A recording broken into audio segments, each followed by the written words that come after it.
할렐루야. 오늘은 종려주일로 우리가 하나님 앞에 지킵니다. 그리고 이번 주간은 고난주간입니다. 여러분, 고난주간이기 때문에 우리가 어떤 신앙적인 행위를 더 특별히 많이 해야 되는 것은 사실 아닙니다. 다만 성경이 예수님의 생애에서 고난주간에 일어난 일들을 얼마나 비중 있게 기록하고 있는지를 우리가 살펴본다면 아마 이 고난주간에 하나님께서 주시는 이 메시지가 정말 중요하다는 것을 우리가 알 수 있게 됩니다.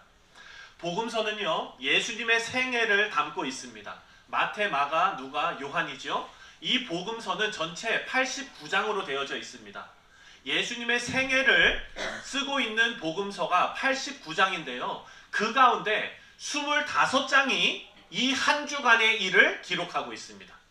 여러분 생각해 보면은 주일부터 그리고 금요일까지의 그 일주일의 내용이 예수님 전체 33년간의 예수님 전체의 인생을 담고 있는 이 복음서 전체에서 3분의 1을 차지하고 있다는 것은 이 성경이 일주일의 예수님의 그 마지막 생애의 그 사건에 집중하고 있다라는 것을 우리가 알 수 있습니다.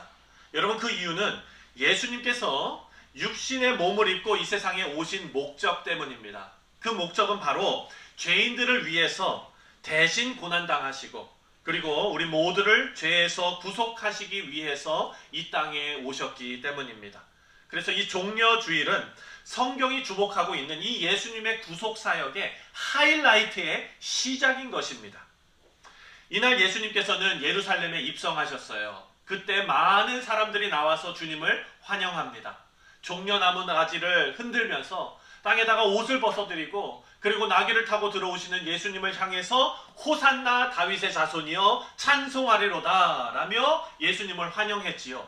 심지어는 어린 아이들도 자기들이 뭐라고 얘기하는지도 모르면서 그렇게 주님을 찬송했습니다.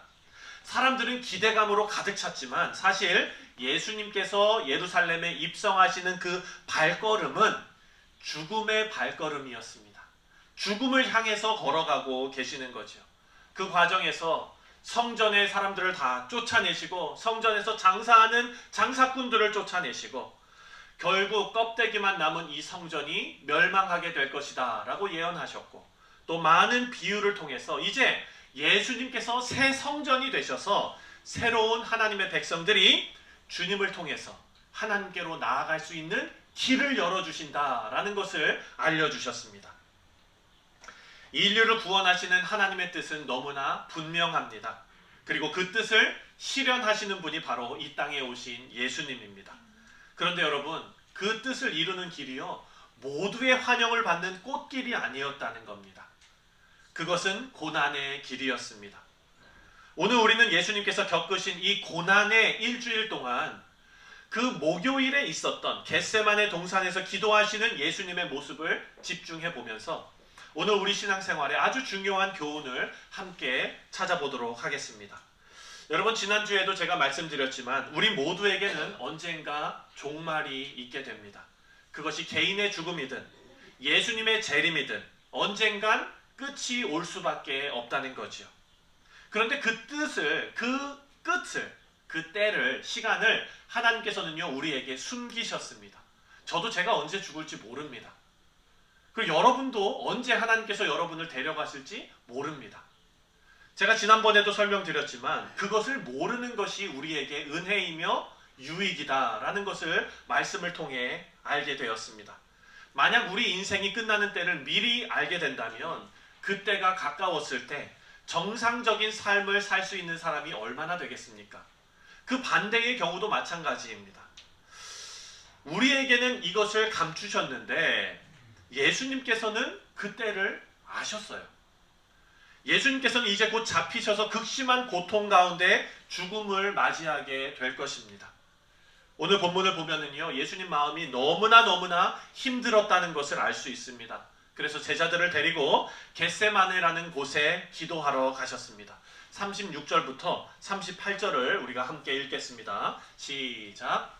이에 예수께서 제자들과 함께 겟세마네라 하는 곳에 이르러 제자들에게 이르시되 내가 저기 가서 기도할 동안에 너희는 여기 앉아 있으라 하시고 베드로와 세베대의 두 아들을 데리고 가실새 고민하고 슬퍼하사 이에 말씀하시되 내 마음이 매우 고민하여 죽게 되었으니 너희는 여기 머물러 나와 함께 깨어 있으라 하시고. 아멘. 아멘.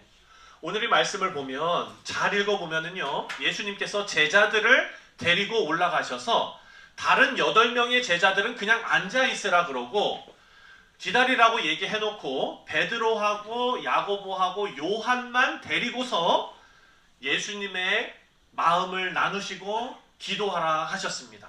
다른 말로 기도 요청하신 것이죠. 예수님께서는 왜 마음을 쏟아놓고 고민하면서 기도하는 자리에 3명의 제자만 데리고 갔을까?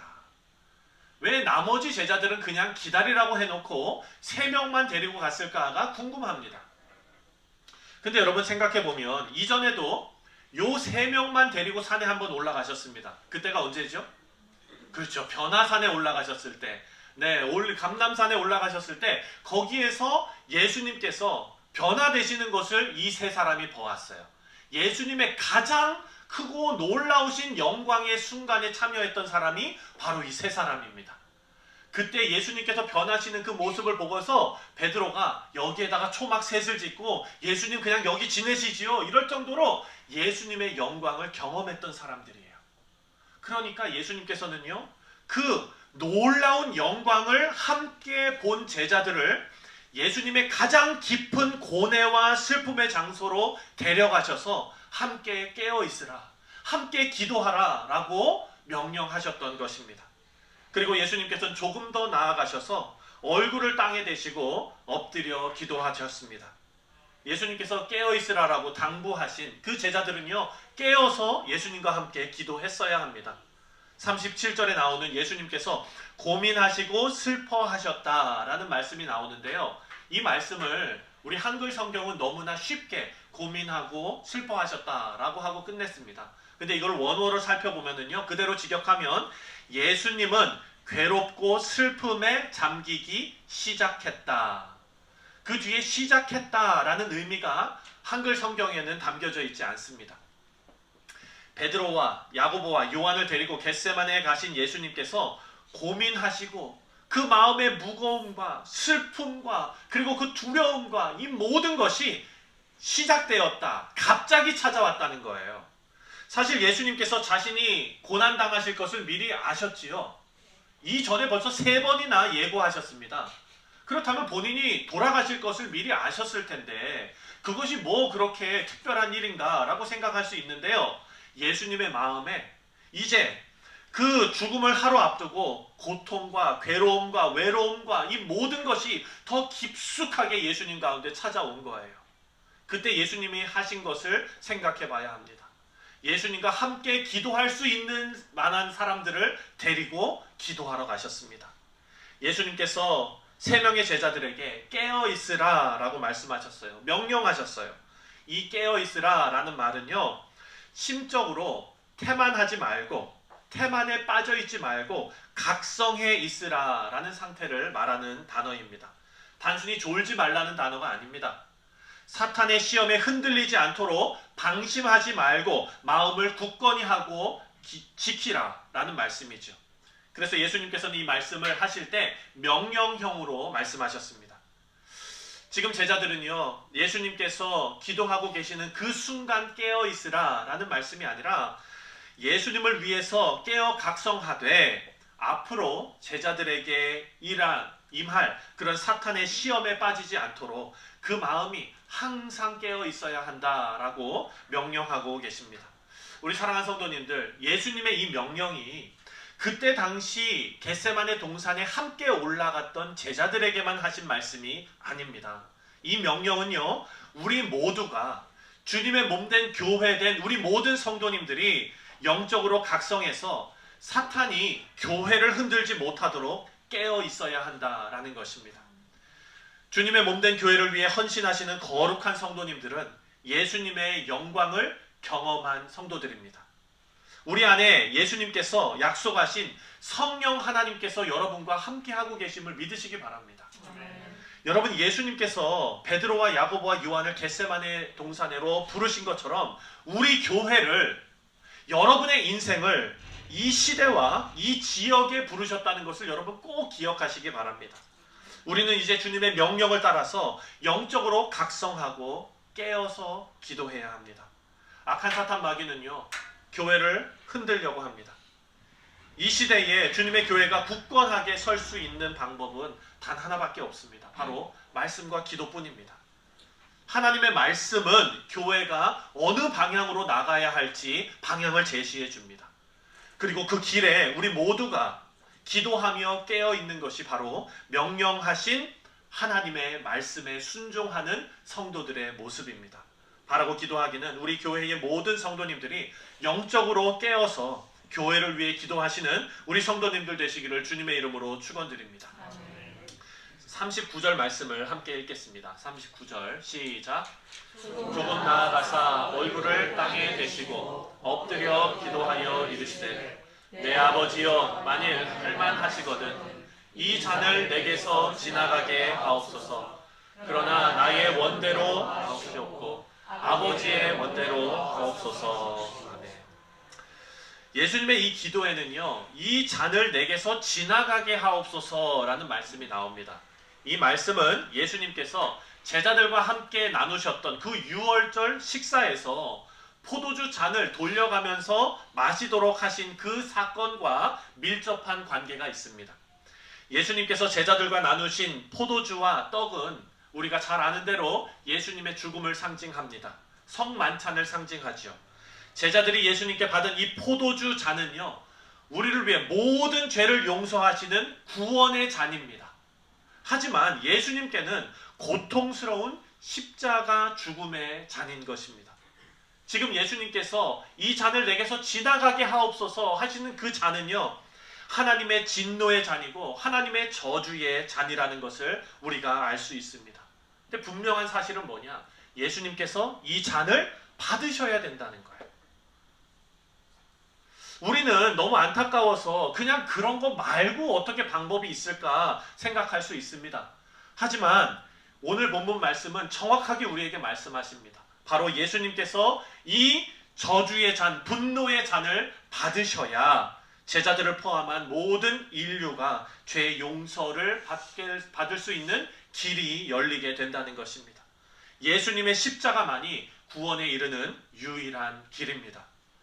여러분, 세상은요, 우리 교회가 그리스도인들이 다른 종교와 잘 지내라고 말합니다.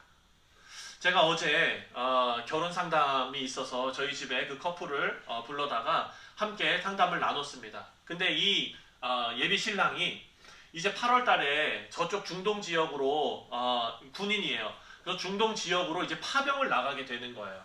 그런데 여러분, 군대 안에서도 교회가 있지 않습니까?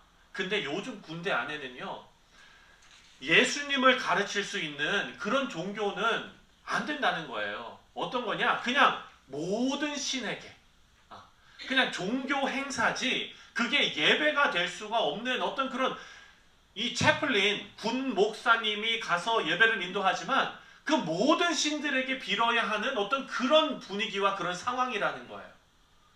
여러분, 세상은요, 우리에게 뭐라고 얘기하냐면 불교하고도 잘 지내고 이슬람하고도 잘 지내고 정말 다 두루두루 잘 지내서 싸우지 말고 잘 지내라, 전쟁 없이 잘 지내라, 이것을 얘기하고 있어요. 우리가 서로 싸우자는 얘기가 아니라, 사랑하는 성도님들, 우리가 구원받을 수 있는 길은요, 그 유일한 길은 예수 그리스도의 십자가밖에 없다는 것은 우리는 포기할 수가 없습니다. 이것은 진리이자 사실입니다. 사랑하는 성도님들, 그런데요, 어떤 교회들은 이제 그런 세상의 풍조에 물들어서 교회에서요, 스님을 모셔다가 설교를 하게 합니다. 그래서 스님이 오셔가지고 법복을 입고 오셔가지고 좋은 말씀을 나누고 가세요. 그러면은 이제 그 품앗이라 그러나요? 목사님도 절에 가서 또 한 번 하는 거예요. 그렇게 되니까 성탄절에는요, 절에 플랜카드가 붙습니다. 축, 예수님 오신 날. 그리고 그 초파일에는 그 교회에도 플랜카드가 붙는 거예요. 부처님 탄생하셨네. 네. 사랑하는 성도님들, 이것이 종교 대통합입니까? 이것이 잘 지내는 길입니까? 근데 세상은 그렇게 하는 것을 높이 평가하고요. 그리고 세상은요, 우리가 그렇게 하기를 바라고 있습니다. 하지만 사랑하는 성도님들, 그것이 틀린 것입니다. 세상은요, 그렇게 교회에게 요구할지라도 우리는 우리의 신앙을 지켜야 하는데, 그 신앙의 가장 핵심은 예수님의 십자가만이 구원에 이르는 유일한 길이라는 사실입니다. 그렇게 종교 대통합을 이루려고 하는 교회들은요, 뭐라고 얘기하느냐면 다른 종교에도 다 구원이 있다라고 말합니다. 종교다원주의입니다. 어느 종교에도 구원이 있고 이 종교에도 구원이 있고 그 중에 하나가 바로 우리 기독교다라고 말하지요. 하지만 그것은 틀렸습니다. 예수 그리스도 안에만 구원이 있습니다. 예수님께서도요, 당신께서 지금 맡으신 이 십자가의 고난이 얼마나 중요한지 아셨습니다. 그래서 자신의 뜻이 아니라 하나님의 뜻이 이루어지기를 간절히 기도하셨어요. 예수님은 구원을 이루시는 하나님의 계획을 성실하게 수행하시기 위해서 기도하면서 순종하셨다는 사실을 오늘 본문이 알려주고 있습니다. 42절을 함께 읽겠습니다. 42절 시작. 다시 두 번째 나아가 기도하여 이르시되 내 아버지여, 만일 내가 마시지 않고는 이 잔이 내게서 지나갈 수 없거든 아버지의 원대로 되기를 원하나이다 하시고. 아멘. 예수님의 기도를 보면은 정말 중요한 핵심적인 내용을, 교훈을 우리가 얻을 수 있습니다. 하나님의 뜻을 예수님께서 기도하시면서 변경시키는 것이 아니라 하나님의 뜻을 확증하는 기도를 하셨다는 것을 우리가 알 수 있습니다. 여러분, 이 기도의 내용이 기도하는 사람의 뜻에 따라서 결정되는 것이 아니라 기도를 받으시고 그리고 들으시는 하나님의 뜻에 의해서 결정된다는 사실을 우리가 여기서 발견할 수 있습니다. 예수님은요, 너무나 고통스러우셨던 거예요. 그 마음의 무거움과 그리고 두려움과 슬픔과 이 고통스러운 잔을 피하고 싶은 마음이 있으셨습니다. 그런데 기도를 통해서요, 그 잔을 피하는 것이 아니라 하나님의 뜻이 이루어지고 피하지 않는 것이 하나님의 뜻이라는 것이 확증되는 그런 역사가 나타났다는 겁니다.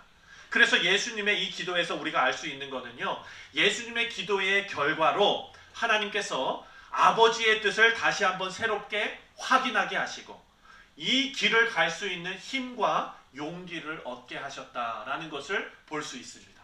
여러분, 이 기도는요, 비단 예수님에게만 나타난 기도가 아닙니다. 이것은 오늘날 우리에게도 나타납니다. 그리고 그 옛날 사도 바울에게도 나타났습니다. 사도 바울에게는 지병이 있었습니다. 그 눈에, 눈꺼풀에 정말 그 눈곱도 끼고 눈물도 나고, 그리고 또 어떤 거기에 보면은 사도 바울은 간질을 앓고 있었다, 이런 얘기도 나옵니다. 그래서 사도 바울이 이 육신의 연약함을 위해서 하나님 앞에 기도했지요. 그랬더니 받은 응답이 뭡니까? 내 은혜가 족하다. 사랑하는 성도님들, 그렇게 하나님께서 응답하셨어요. 이것을 고쳐주시고 없애주시는 것이 아니라 내 은혜가 족하다. 저도 하나님 앞에 기도할 때마다 참 대뉴욕 성실장로교회 담임 목사답게 기도하는 족족 응답이 되고, 막 이렇게 되면은 제가 성도들 앞에서 얼마나 낯이 나겠습니까? 그런데 저희 아버님께서 많이 아프셨을 때 저 정말 열심히 기도했거든요. 정말 열심히 기도하면서 하나님, 정말 제가 이 기도하는 이 기도를 들어 응답하셔서 하나님의 그 뜻이 우리 아버님을 싹 고쳐주셔가지고 저희 아버님은 은퇴를 못하고 돌아가셨어요. 현역에 계시는 중에 62세에 소천하셨기 때문에 현역으로 계시다가 바로 가셨어요. 그래서 우리 이규로 목사님하고 연배가 비슷하시거든요. 그래서 이기로 목사님 은퇴하시는 그때 괜히 막 그 장면이 이렇게 오버랩 되는 거 있죠. 저는 아버님이 옆에 계시는 것 같고 이제 그런 마음도 저는 들었습니다. 저는. 근데 저의 그 기도가 왜 응답되지 않을까? 사랑하는 성도님들, 이거 한번 생각해 보십시오. 사도 바울이 하나님으로부터 내 은혜가 족하다라는 그 응답을 듣고 나서 그 이후에도 고쳐달라고 기도했을까요? 그거 한번 생각해 보셨으면 좋겠어요. 그 이후에도 다시 떼쓰면서 이렇게 했을까? 아마 안 했을 것 같아요. 근데 저는 계속하고 있어요. 그게 왜 그럴까? 믿음의 차이인 것 같습니다. 사랑하는 성도님들, 예수님께서 이 응답받은 기도의 내용을 통해서 오늘 저와 여러분에게 알려주시고자 하는 내용은 뭐냐? 기도를 통하여 순종에 이르는 그 길은요, 사랑하는 성도님들, 내 뜻이 이루어지는 기도가 아니라 하나님의 뜻이 납득되어지는 기도라는 거예요. 이제는요, 사도 바울에게 그 가시가 있다는 것이 하나님의 은혜라는 것이 납득이 되어진 거예요. 내 인생에서 이렇게 어려운 일이 있다는 것이 하나님의 은혜이고 하나님의 섭리며 하나님의 놀라운 계획 가운데 있다는 것이 납득이 되어진다면, 사랑하는 성도님들, 이제부터 어떻게 기도하시겠습니까? 예수님께도요, 하나님께서 이런 은혜를 주셨습니다. 예수님께서 베드로와 야고보와 요한과 함께 가셔서 기도하시기 전에는요, 극심한 고민과 슬픔이 갑자기 찾아왔지요. 그런데 예수님께서 기도하시고 나서는 어떻게 됐습니까? 마음의 확신과 안정이 찾아왔습니다. 45절을 함께 읽겠습니다. 시작. 이에 제자들에게 오사 이르시되 이제는 자고 쉬라. 보라, 때가 가까이 왔으니 인자가 죄인의 손에 팔리느니라. 아멘. 이전에 봤을 때는요, 두 번째 나아가서도 하나님 앞에 기도하십니다. 이 잔이 내게서 지나갈 수 없거든. 그 전에는 첫 번째 뭐라고 말씀하셨죠? 하실 수 있으시거든. 지나가게 하옵소서 하셨는데, 두 번째 기도할 때는 예수님도 변하신 거예요. 기도의 내용이 달라졌어요. 이 잔이 내게서 지나갈 수 없거든. 이 얘기는 뭡니까? 이제 하나님의 뜻이 납득이 된 거예요. 내 뜻이 아니라 하나님의 뜻이 납득이 되고 나서 하신 기도를 보니까 아버지의 원대로 되기를 원하나이다 라고 기도하셨습니다. 그리고 기도가 끝나자마자 예수님의 마음의 상태가 완전히 달라지셨어요. 이제는 제자들에게 오사, 제자들에게 갑니다. 기다리고 있었던, 깨어서 기도하라고 했던 제자들이 다 자고 있었는데 이제는 오셔서 그래, 편안히 자라, 너 영원히 자라, 이건 아니고 평안히 자라 하시면서 이제는 뭐라 그러십니까? 인자가 죄인의 손에 팔리느니라 라고 말씀하셨어요. 이제 예수님은 준비되신 거예요. 하나님의 뜻을 이루시는 그 고통스러운 일이 예수님께서 납득이 되시고 준비가 되신 것입니다. 우리 사랑하는 성도님들, 우리가 살고 있는 이 시대는요, 성도들이 하나님의 뜻을 위해서 기도로 순종하며 온유함으로 무장해서 영적으로 깨어 있어야 하는 시대에 우리가 살고 있습니다. 주님의 피로 값주고 세우신 주님의 교회를 악한 사탄 마귀는 가만두지 않습니다. 계속해서 공격하고 흔듭니다. 그리고 예수님의 재림의 때가 가까울수록 그 공격은 더 심해질 것입니다. 여러분, 우리가 생각해야 되는 것은 무엇이냐? 주님의 교회를 흔드는 공격이라는 것은요, 교회에 불을 지르고 정말 교회를 때려 부수고 이런 식의 탄압은 아닙니다. 사랑하는 성도님들, 그런 식의 탄압과 그런 식의 공격은요, 그런 게 있을 때마다 교회는 더 강해졌어요. 역사적으로 놓고 봤을 때. 근데 교회가 힘을 잃고 교회가 무너지며 공격당하는 때는 언제였는가? 바로 그 마음에 나태함이 들어왔을 때입니다. 깨어있지 못했을 때였잖아요. 종교적으로 화려하고 그 큰 어떤 성과에 도취되어 있을 때, 그때 어떤 일이 벌어졌습니까? 종교가 타락하고 교회가 타락하고 성직자들이 타락하는 일들이 발생하고 있습니다. 사랑하는 성도님들, 예수님께서 우리에게 명령하십니다. 깨어 있으라. 깨어서 기도하라. 우리에게 맡겨주신 이 시대와 이 지역에서 영적으로 깨어서 하나님의 뜻을 이루는 귀한 사역을 위해 우리에게 깨어 있으라 명령하십니다. 우리 사랑하는 성도님들 한 분 한 분이 주님의 명령을 받은 귀한 성도님들인 것을 여러분 꼭 기억하시고, 이번 한 주도 고난주간입니다. 주님의 하신 이 일을 기억하시면서 우리 주님의 몸된 교회를 위해서 여러분 기도하시기 바랍니다. 우리 교회가 하나님의 뜻에 순종하며 악한 사탄 마귀가 절대로 흔들지 못하는 굳건한 믿음의 교회가 되시기를 주님의 이름으로 다시 한번 축원드립니다. 기도하겠습니다.